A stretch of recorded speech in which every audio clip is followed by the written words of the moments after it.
మీకు ఒక వ్యక్తి గురించి చెప్తాను. అతనేంటంటే హైదరాబాద్లో ఒక 30 lakhsతో బిజినెస్ స్టార్ట్ చేశాడు ఒక 1.5 year బ్యాక్.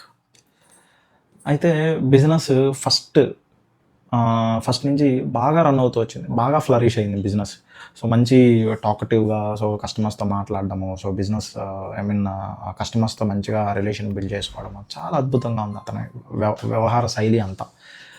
కాకపోతే సో దాదాపు ప్రజెంట్ అతని బిజినెస్ సిచ్యువేషన్ ఎలా ఉందంటే, సో ఇంకా మూసేసే సిచ్యువేషన్కి వచ్చినాడు అనమాట.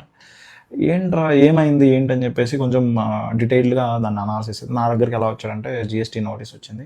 సో దాన్ని అడ్రస్ చేయడం కోసంగా నన్ను అప్రోచ్ అయ్యాడు అనమాట.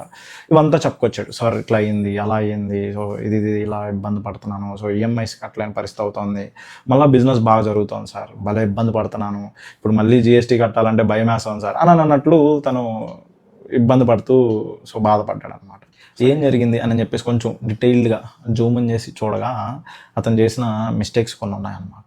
Okay, so majority of small businesses or mid range businesses చేసే మిస్టేక్స్ అన్నమాట ఇవి. ఓకే, సో ఇవి చెప్తే మీకు బాగా ఉపయోగపడుతుందనే ఇంటెన్షన్తో సో